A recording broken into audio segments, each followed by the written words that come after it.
women lived in. I'm Judy Winkeler. I'm going to discuss an amazing book by Barbara Goldsmith. It chronicles the life of a real person, Victoria Woodhull. She's probably the most famous person that you've never heard of. I mean, for example, the age she lived in. You probably have heard of Cornelius Vanderbilt. She was integral in his life. Horace Greeley, the famous newspaper editor who ran for president against Ulysses S Grant, very prominent. Victoria, the interactions with him were intense.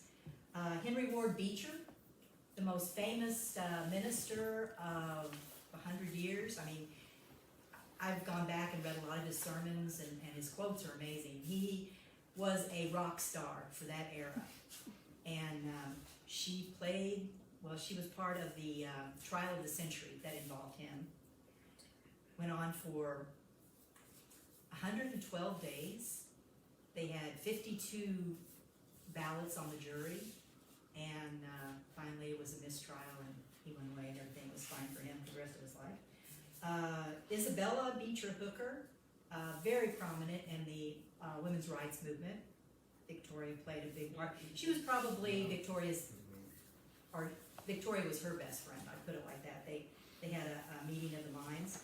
Catherine Beecher, she wrote for the Women's Journal of the time, the beginning, you know. She was, I would say she's Martha Stewart, but Martha Stewart would be way too liberal for her.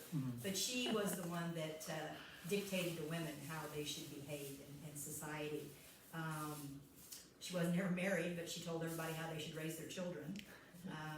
Just really outspoken, excellent writer. At one point, she wrote she wrote for newspapers regularly.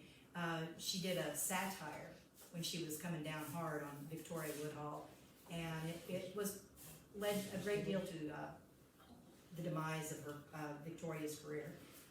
Elizabeth Cady Stanton, one of the pillars of the suffragette movement. I know she took her a while to warm up to Victoria, but when she did, she was her best defender until she died, until Stanton died. Susan B. Anthony, who our 19th Amendment was named for, women's right to vote. She recognized Victoria's value to the women very early on. And basically, she's beautiful, she's smart, she's rich, and if this is what it takes to get the congressman to give us the right to vote, I'll be it.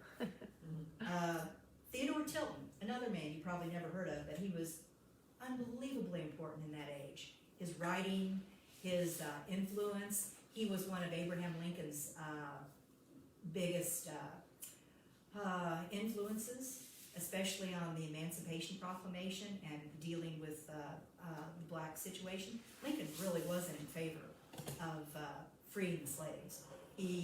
Slavery would have been just fine, keep the country like it is, but Tilton had an influence on that. He disappeared the same way Woodhall disappeared, with the influence of very powerful men and the trial of the century. Have you heard of Ulysses S Grant? Okay, that was, Victoria was invited to visit him and talk to him. He was very impressed with her. His wife was very impressed with her, Julia Ward. Julia Dent. And she was a spiritualist, as Victoria was a spiritualist at the time. Karl Marx, he actually interacted with Victoria Woodhull. Wasn't in a great way, though. He basically disenfranchised her. She was the head of the local Labor 12, and her bad publicity caused him to, in The Hague, to say, you're out of here, your whole number 12 is out of here, we don't want you in our movement. Although she still stayed the head of the Labor Party in America for a long time. Lucretia Mott, also a very prominent suffragette. Julia Ward Howe, you know who she was? Remember? Battle Hymn of the Republic? That's her. She was an early fan of Victoria's, and then as the tides turned, a very critical of her. King Edward VII visited Victoria at her home in England later on.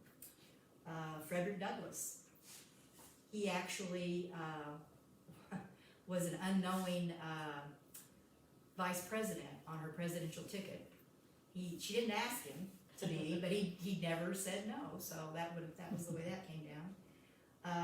Colonel George Butler, a spiritualist. He was very influential in her career as a suffragette. He, I think, helped her. She was self-taught. She never had an education. So everything she learned, much like Abraham Lincoln, was on the fly. The people she dealt with, and he, I think, was very instrumental in bringing her up to the times and what was going on. Boss Tweed, remember how awful he was? I mean, in today's currency, he probably built New York for $2 billion. And at the time, she was being arrested because of Henry Ward Beecher, which I'll get into later, but she was being arrested over and over again. These powerful men wanted her out, and he got arrested.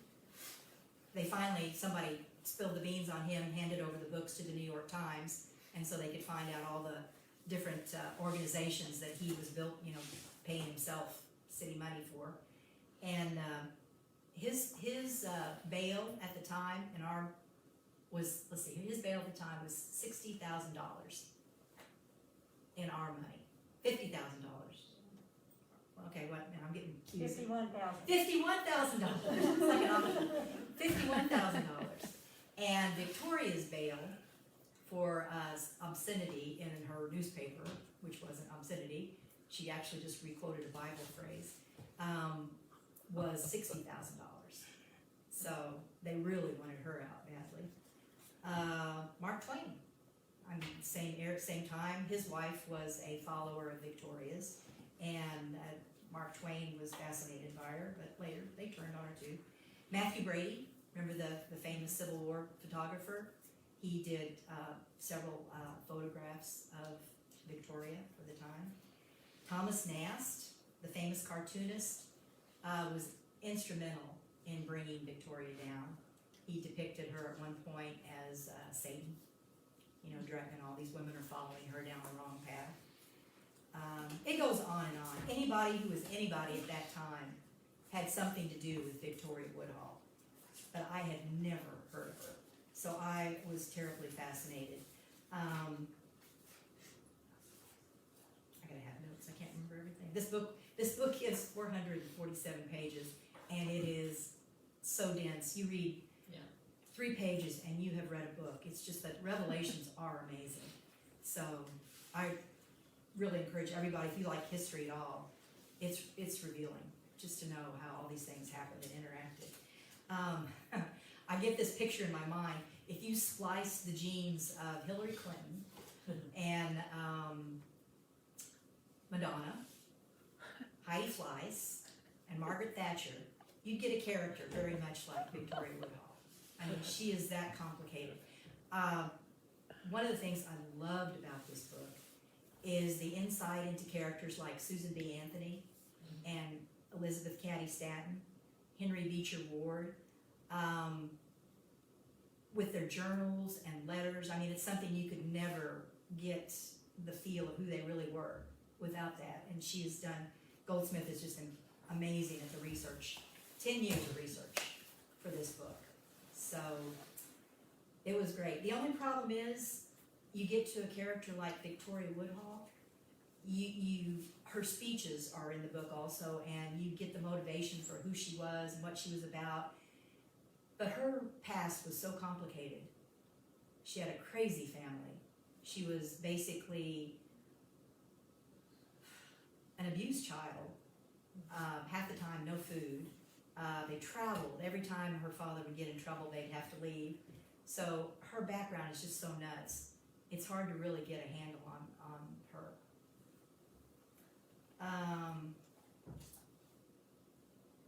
Goldsmith commented that in the decade it took her to write her book, she came to know Victoria very well, she thought. and she taught her a great many lessons.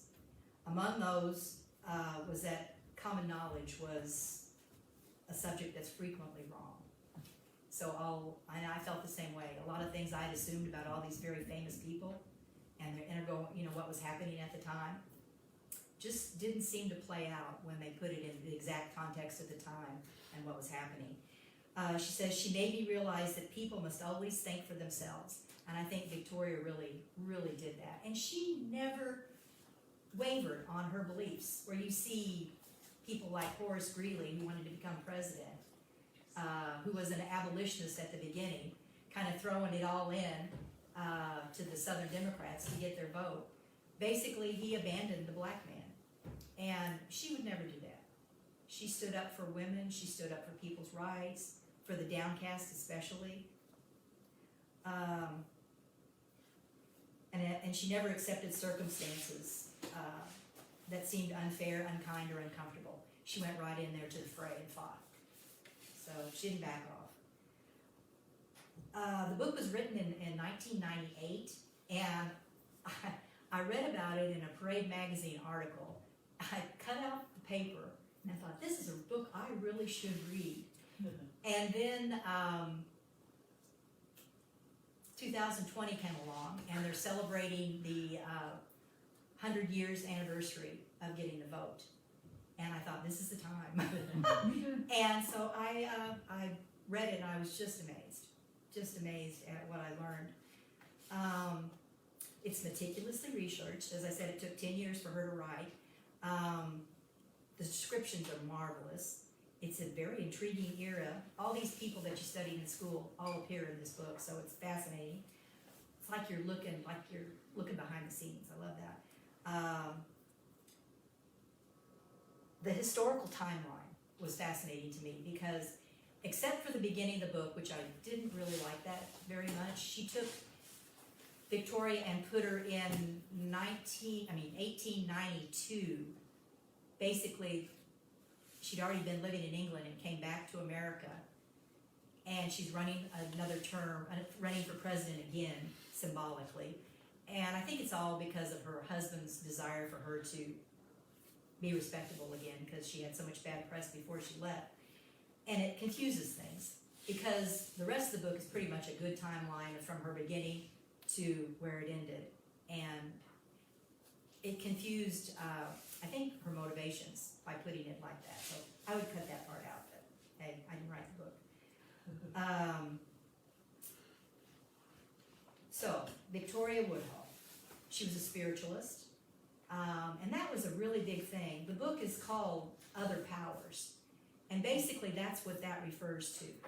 This was the time, it was the Second Awakening, they called it. And people, it was really tough times. The Civil War was approaching and then was on them. People were in the industrial age, and just, we were talking earlier on, we can't figure out how to, what this, what is it? 3D? Oh, the machine. Oh, 3D printer. The 3D printer. Yeah, how that works and what that's about. But I mean, they're printing out human body parts and everything else. Who knows? Well, they had the telegraph. You know, all of a sudden you could talk to somebody at the other end of the country. The science was just going leaps and bounds. The industrial age, people are in factories instead of rural areas. The train had connected the whole country. It was a crazy time. And people didn't understand a lot and felt a bit at ends. Religion was kind of going more secular, so they were looking for something to hold on to. And spiritualism was the thing. You know, if you look back, I always thought it was just a religion. You know, people went to these big tents and the preachers would preach and people would speak in tongues and they got all excited. But it wasn't really a religion. It was a belief in other powers, in things bigger than themselves. Women really took to it because they were so put down, suppressed. Well, we passed around those cards. Those were, that was the time for women. And they latched on to this spiritualism. It gave them confidence. It gave them the power to do things they might not have done, and especially Victoria. So that's how she was a spiritualist. She was a newspaper editor. She was the first woman to speak before Congress. She was a presidential candidate. She was a Wall Street broker first, before women were ever allowed on Wall Street. I love her brokerage firm, though. She had a back door for the women. Women, I mean, you know, some women had some money at that time, and they'd go to her salon in the back door, and that's where they would invest. Mm-hmm. And she was quite successful. She did a good job. And the men would come in the front door, though. She had, well, a lot of men customers. She was a suffragette. She came to that late, though. The women's movement was in full force. It had been before the Civil War. Civil War kind of took a break. And it was interesting, I didn't know this either. Most of the suffragettes, maybe all of them, were abolitionists too. I mean, those two movements were very strongly linked, which is great. People deserve to vote. They deserve representation. It caused a problem later on in the movement, though, because they kind of split.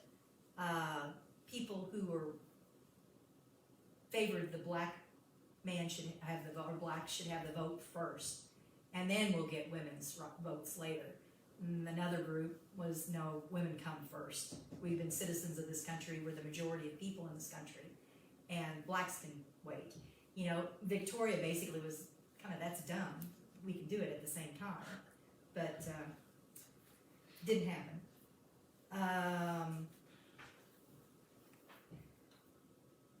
She was also called a blackmailer, and she was. But she learned from the best. Those powerful, wealthy men all around her used the technique regularly to gain upper hand in some of their negotiations, to suppress personal information about themselves. Tilton, Beecher, even President Grant and his representatives resorted to the same thing. So it wasn't one of her better lessons she learned. She's self-educated, remember? But, and it was ultimately one of the things, I think, that came to her downfall in America. So, I'd like to tell you a little bit about the author now. I think it fits in well here.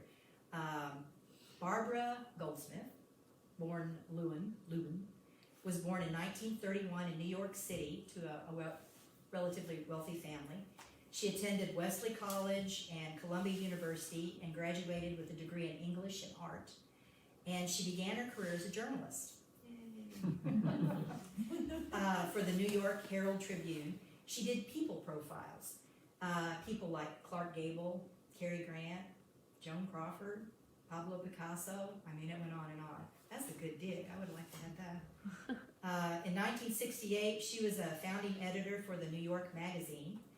In 1974, she became senior editor at Harper's Bazaar and a writer for the New Yorker. In 1975, she wrote her first book. It was called The Straw Man, about the New York art world, and it was a bestseller, and it became a movie. In 1980, she wrote her bestseller, Little Gloria, Happy at Last, which is about the Vanderbilt family and fortune. And in 1998, she wrote Other Powers. Well, the idea for Other Powers actually came from her research on the Vanderbilt book, because in reading some newspaper clips, she came across a comment by Cornelius Vanderbilt. A reporter asked how he made, his millions in the stock market, and he said, well, it was Victoria Woodhull and her spirits. So, who is this Victoria Woodhull? Never heard of her. And she just starts 10 years of research. She's an amazing researcher. I mean, can you imagine all the newspapers she went through? She went into personal journals, letters from all these characters to gather all her information about the times and what was going on. And then, how do you take that much information and organize it? Well, luckily, computers had come along, and she used that to kind of formulate where Victoria Woodhull was in real time with what was going on in history and these other people, and put it all together. It was masterful, I think. The New York Times called it absorbing, a sweeping portrait of an age a rich narrative, complex, morally nuanced characters. That's true.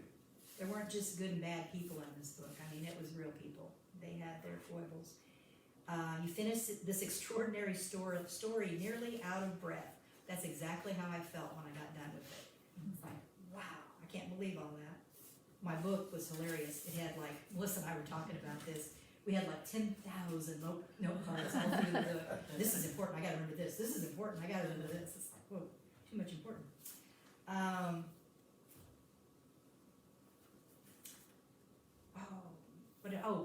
Goldsmith was the last thing. She ended up, the end of her career, she was a trustee for the New York Library, which I thought was very fitting.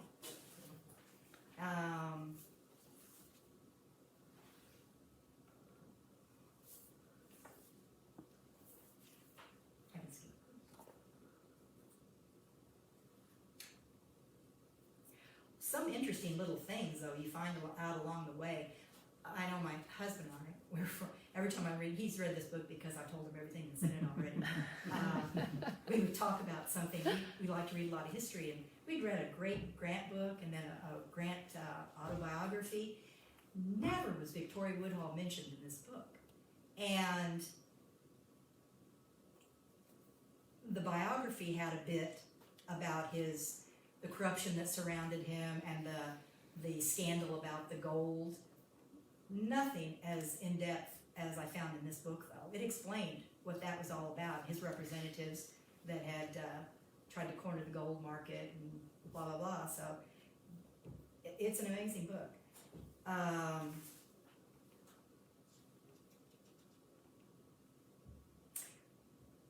One of the characters that disappeared from history, besides Victoria, was also Theodore Tilton.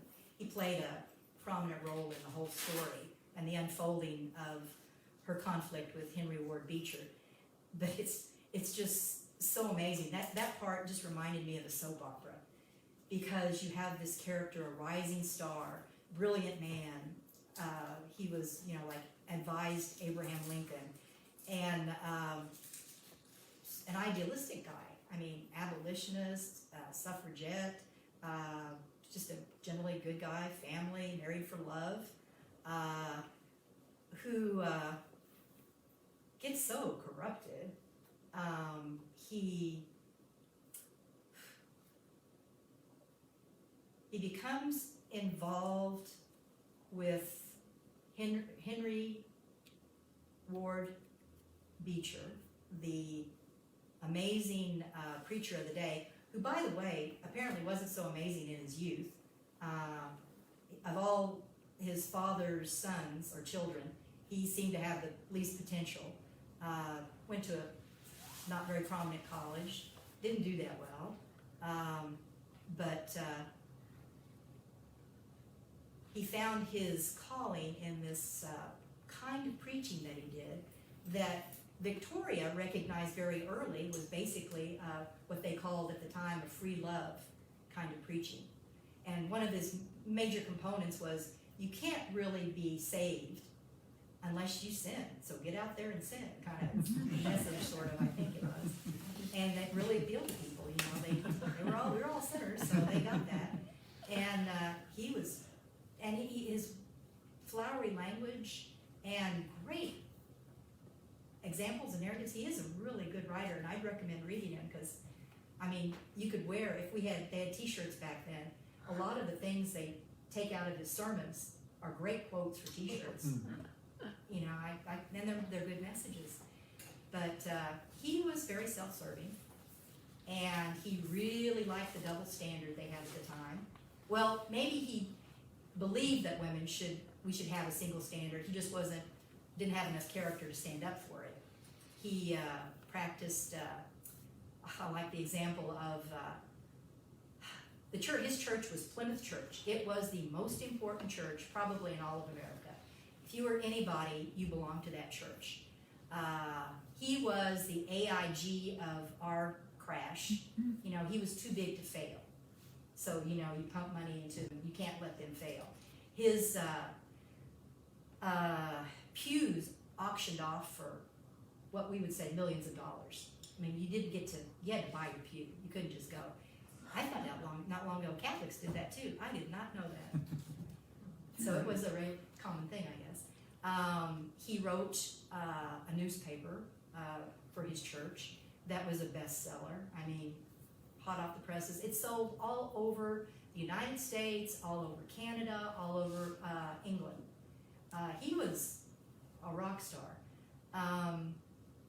And he was involved in politics heavily. He influenced, if you wanted something done or you wanted a favor, you wanted somebody to get off a charge, you would probably go to Henry Ward Beecher and say, hey, can you get this, my friend, out of, can I drop the charges against him? And he frequently did that. He was the main speaker after the Civil War when all the congressmen and dignitaries went back to Fort Sumter. They had the original flag. They raised the original flag back over Fort Sumter. He was the keynote speaker for that. So, I mean, he was everywhere. So anyway, Victoria was doing great. She, let's see, I have a list of her high points here. Okay, her spirit guide had her come back to New York. She was in San Francisco, I think. In 1868 with her sister, she had a vision that she would lead her people, which I'm assuming was the suffragette movement, and she would be very successful. Well, she came to New York. She almost immediately met Cornelius Vanderbilt because they all went in those spiritualist circles. She made him a lot of money pretty quick, and he was very thankful, really liked her. Well, he was 74 and a recent widower, and she apparently, according to the book, was quite beautiful. Piercing blue eyes that drew you in, if that's any. And he set her up on Wall Street. But he may have given her the money, but she was the driving force behind her brokerage firm. And she did very well for the people who invested with her. She started her own newspaper. And this is a person who never learned, well, she obviously learned to read or write. She had no formal education. She got the luminaries of the day to write in her newspaper. It was a bestseller too, sold all over. She was the first newspaper to publish Karl Marx. She was the first newspaper to publish Sigmund Freud. And these aren't necessarily people she agreed with, but, free thinking, what's out there, the ideas of the day. And she wrote extensively herself about women's suppression, women's rights that they should have. Well, the cards that I passed around were all problems that she dealt with in her writing. Divorce was a big thing with her. To her, she said numerous times that divorce was just slavery. Forced pregnancy was killing women and children. She had a lot of friends, and probably at different times, prostitutes were a big thing that she wrote about. Legalizing prostitution, as Las Vegas finally did. Regulated. She hated the police. They took advantage of the women who are making their living in this way. She was their champion too. Melissa and I were talking about it. One of the little stories, they talked about this woman who had, a wealthy gentleman she became pregnant. She had no money, they kicked her out. She was roaming the streets of New York, had just enough to get into a boarding house. It's winter. So they give her the top floor, no heat.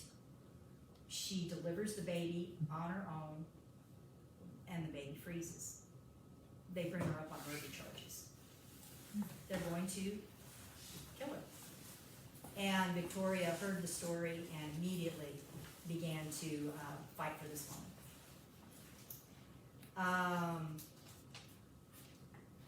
So Victoria's life, might as well go back and talk a little bit about that. She was born Victoria, California, Claflin. in 1838 in the small town of Homer, Ohio, and she was the seventh child of Roxy and Buck Claflin. Boy, oh boy, what a family to be born into. Roxy was an illegitimate child, you know, whether she knew who her father was or not, don't know. She spoke all her entire life with a German accent. Her father was initially a horse thief, con man for sure. He used his wife and his children for his financial gain. Basically, his favorite way to get money was to have a medicine show, basically. Go around and sell fake medicine, morphine, you know, alcohol. And his girls would tell fortunes. And so he had lots of schemes. I mean, he'd just get them one place, and then they'd get run out of town, you know, within a few months. You know, he wasn't beyond burning down a barn for the insurance money. You know, and then you got to go. Blackmail. He was big into blackmail. So as a child, she was raised in filth and squalor. She was beaten. She was starved. She was given little education, exploited by her father's traveling medicine show as a clairvoyant. She had one ray of hope, though, and I really like this story.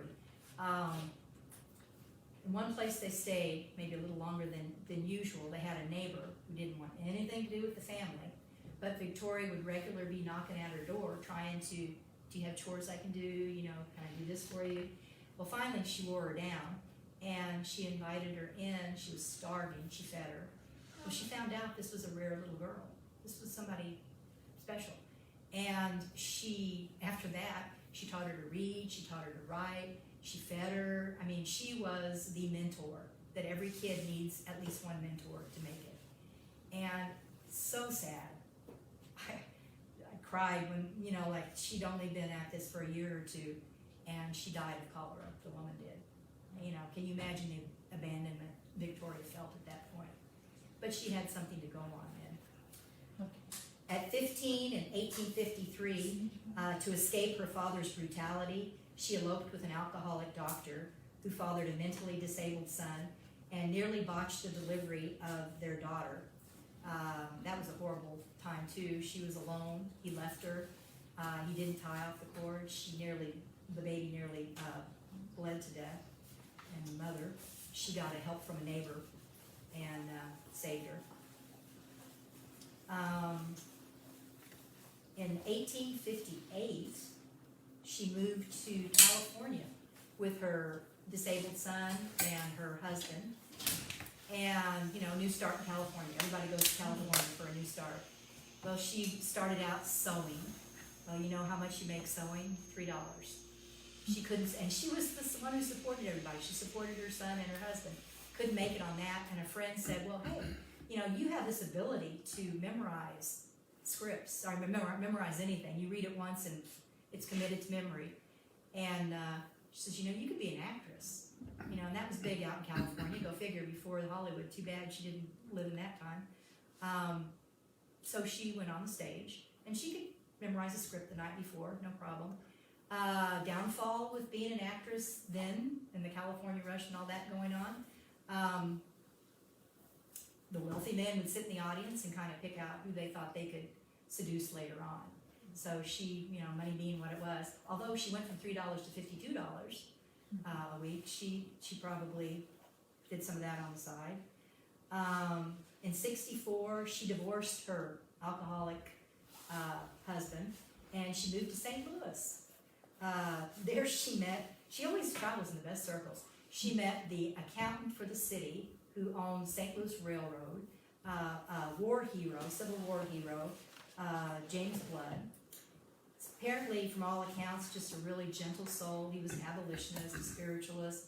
She was introduced to him by his wife, who was also a spiritualist and had gone to Victoria for help.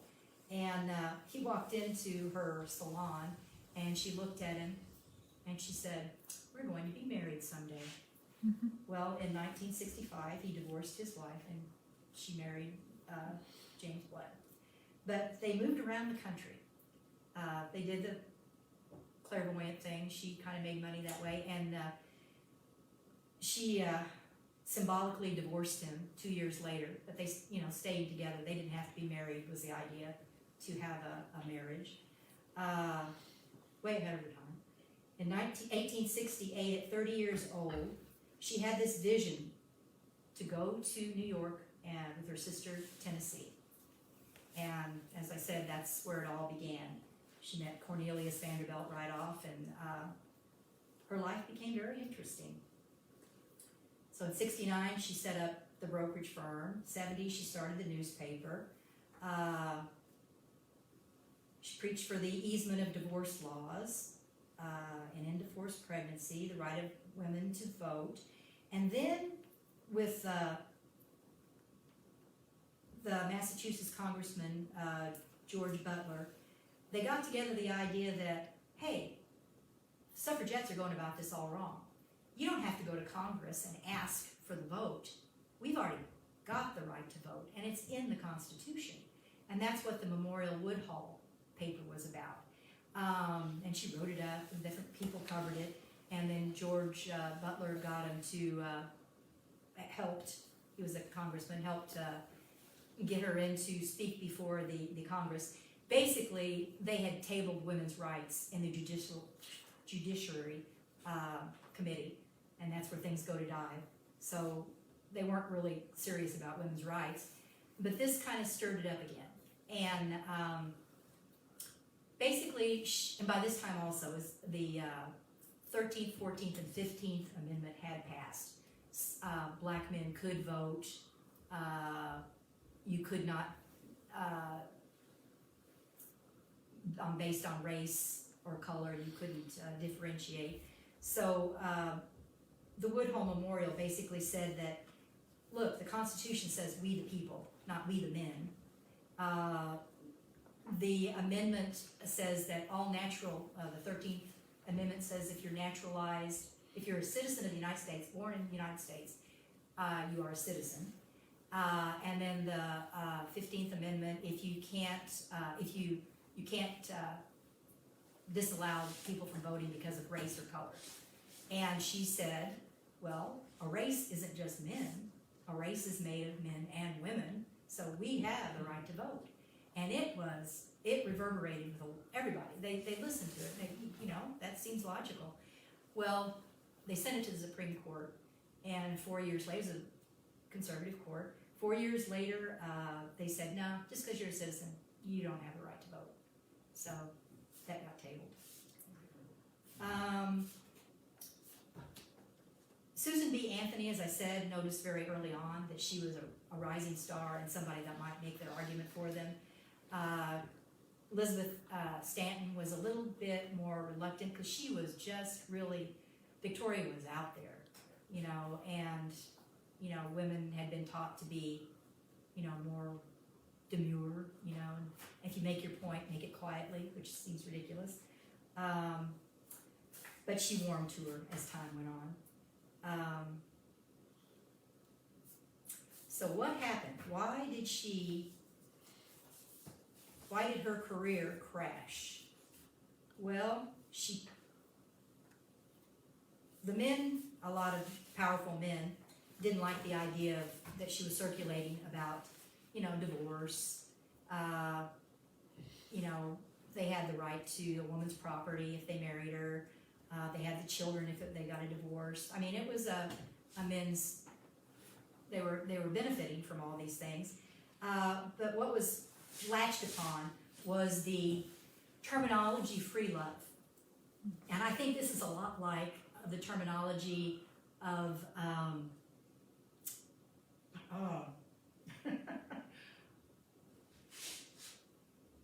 when you can't, sometimes words just go.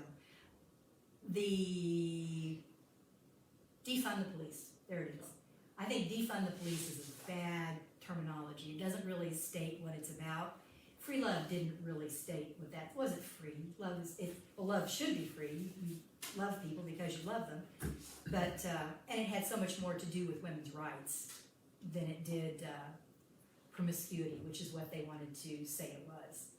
So they began, and she was getting powerful politically. So the powers that be kind of got together, especially after she began to call Henry Ward Beecher a free lover. You know, she said, you have always preached this in your sermons. This is what you're about, and you are a practitioner. You, you know, if you love someone, you love them.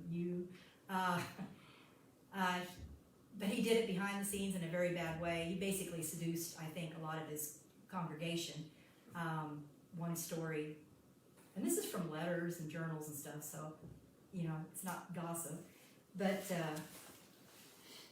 he would leave a key for a parishioner woman to come visit him in his private library. And his first problem was that apparently he was seeing two women at the same time. And one woman didn't announce that she was coming, put her key in, and there was already somebody there. Well, then, you know, they both know that it's not a real love affair. It's like, this is the guy. So the first one confessed to her husband, who, on her deathbed, which I thought was interesting. Why do you unburden yourself then? But and he was one of the founders of the Plymouth Church. He is one of the main guys that got Henry Ward Beecher to come to that church. So you know he's incensed, but he also figures out he's too big to fail. If I make a big deal, you know, and he was threatened by Beecher. He went to him and basically said, hey, you know, I'll just take my sermons out of your newspaper, which he owned. And he did. For some time he did that. And the ad revenue dropped in half. You know, if I leave, you know, who's going to come to this church kind of thing. And they were making a lot of money, so he swallowed his pride and went on about business. But you always got the feeling he was going to somehow settle up with Beecher somewhere down the road. And that's where the intrigue begins. It was the crazy part of the book. I mean, Tilton gets involved because Tilton's wife, also members of this church, his wife is seduced, and they go back and forth, you know, who's going to get who's going to be on whose side. At one point, they send Tilton to Woodhall because she's talking about Beecher, to keep an eye on her. Well, he ends up really liking her. He writes her biography for her. And in the end, Tilton brings charges against Beecher. And all this whole time, in all the lecture halls Victoria's been going to, she's talked about Beecher, the affairs. He's really, and all she wants him to do is say, yes, I believe in free love. I believe what you believe in, you know, come on over. And of course, he's not going to do that because he sees his whole career being blown out of the water. So Beecher goes to the DA in New York with the most scummy guy you can imagine, Comstock. That name's familiar. I wonder if he's related to the Comstock Lode or anything like that. That's where I heard of that. He was a obscenity police. And for 50 years he did this job. He was hired by the YMCA. Who knew that was the beginning of the YMCA? And he basically, anything he thought was obscene, you know, he'd go and get these people arrested for trumped up charges. It didn't matter. That's how he got Victoria on a trumped up charge. He said that she was mailing obscenities, and that was a federal offense, which had never been prosecuted, and she didn't do it anyway. But he went and bought the newspapers himself, mailed them to his friends and himself, kept the affidavits and, you know, all the receipts and stuff.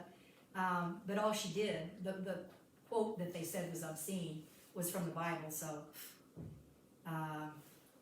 all trumped up. But she ended up in the worst prison in New York, the Tombs. I mean, here's a place where the cells are 5 by 5, men of any size couldn't stand up, open sewage. I mean, it broke a lot of people. And they put a woman there. They let her out eventually. She paid him more bail. They put her back in. They let her out. This went on for a year. In between, they were breaking her. She was bankrupt. She had to go back on the road with her mom and do the lecture circuit again, which that had dried up because she was getting such bad press. And when she got back, you know, they had her again. They let her out. Well, just at this time, as I had said before, Cornelius Vanderbilt died. And the son, Henry, went to her and said, I think you have some letters of my father. And Vanderbilt will was being contested by the other family members. So basically, he said, I'll take care of you. You take care of me. So she handed over the letters, got her on, her and her sister on a ship to England. And then there was a sizable sum of money waiting for her at Lloyd's of London in England. So that's how she got away. The rest of the story, you want to hear the rest of the story? Paul Harvey would say. Let's see. Oh, okay. She made it to England. It was 1877. And being Victoria Woodhull, she continued to lecture. So she, a middle-aged banker named John Martin, prominent in London at the time, fell in love with her, and they were married in 1883.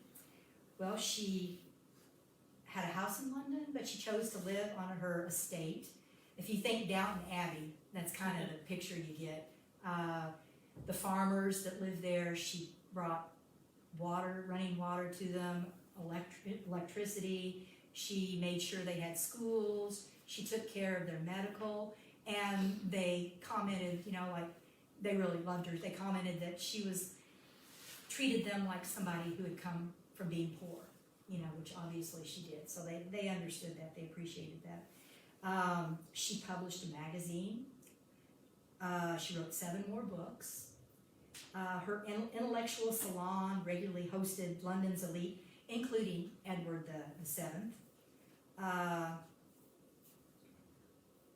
She had a pretty good life. She lived out her days as a loving wife, mother, daughter.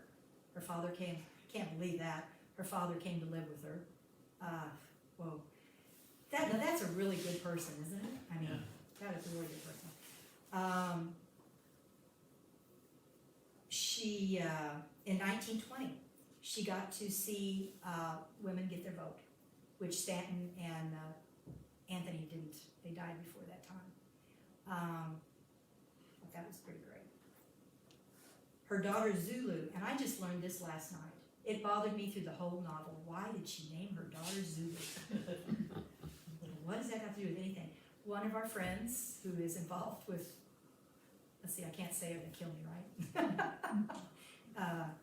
The Air Force will say. Zulu is the Z time. It's named for the prime meridian. So she was always a very scientific thinker, and she was pretty young when she named her daughter Zulu, too. So that was a mystery solved. She died at the age of 89, peacefully in her sleep. And for the rest of her life, her daughter didn't marry, Zulu didn't marry, but for the rest of her life, Zulu tried to defend and correct the history of her mother, because the newspaper clippings, all these people writing horrible things about her. And people tend to remember the horrible things. So spent her life trying to correct that. She actually sued the London Museum, London Library, whatever the prominent, and because a book was in it that basically regurgitated all the bad stuff. And she didn't win the suit, but they removed the book. So in my mind, that's like winning the suit. I don't know. And that was the story of Victoria Woodhouse. I have to laugh because when we talk about things, I always say, it's Victoria Woodhouse, Victoria Woodhouse. Well, guess what? She changed her name to Victoria Woodhouse when she moved to England, so I'm vindicated. So I hope you read this book. I didn't even touch upon all the things that are in this book. It's fascinating. It's a very good read. You could probably read it 2 or 3 times and get a lot more out of it.